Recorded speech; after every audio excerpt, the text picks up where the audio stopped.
Yes, it depends. If people give a service, then you need to tip.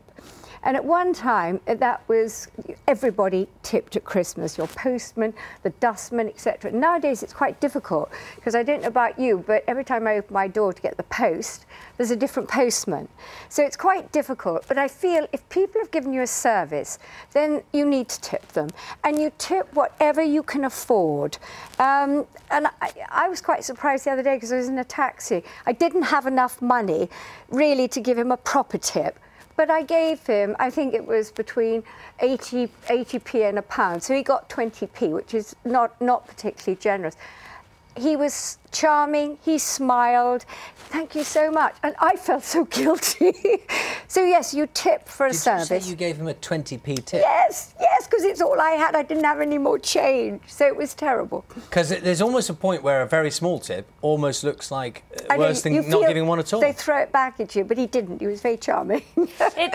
It is difficult. Many people have emailed us this morning and tweeted through. And you mentioned your postman keeps changing. Pam wrote on our Facebook page, she says she tips the binmen, but the postman keeps changing. She doesn't have much mail. She doesn't do that now. Lots of people saying that when they don't know the people who help them out, they feel less inclined to tip.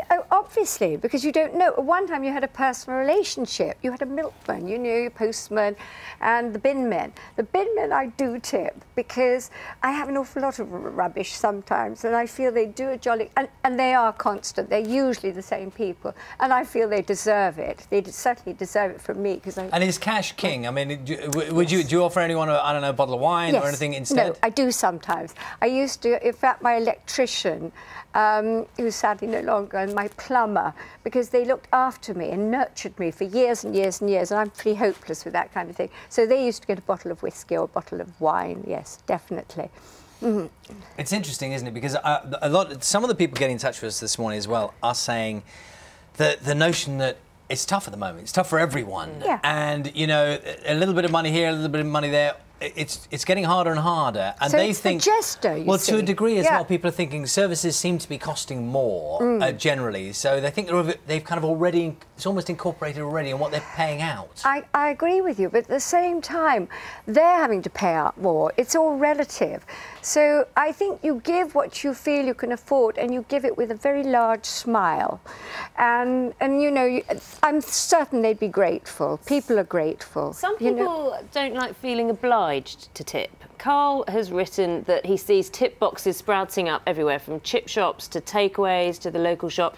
He says it's basically begging. Why would I choose to pay more for something than I have to, just to give someone money on top of the wage they're already being paid? Yeah, I think tipping in chip shops and things, it's a bit much. But sometimes you find it's a charity box. But with tipping, as I say, you tip for a service.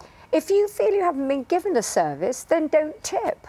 And if you actually object because the service has been bad, then explain that. You know, it's a learning experience. People need to know when they've done something wrong, and they'll do it better next time.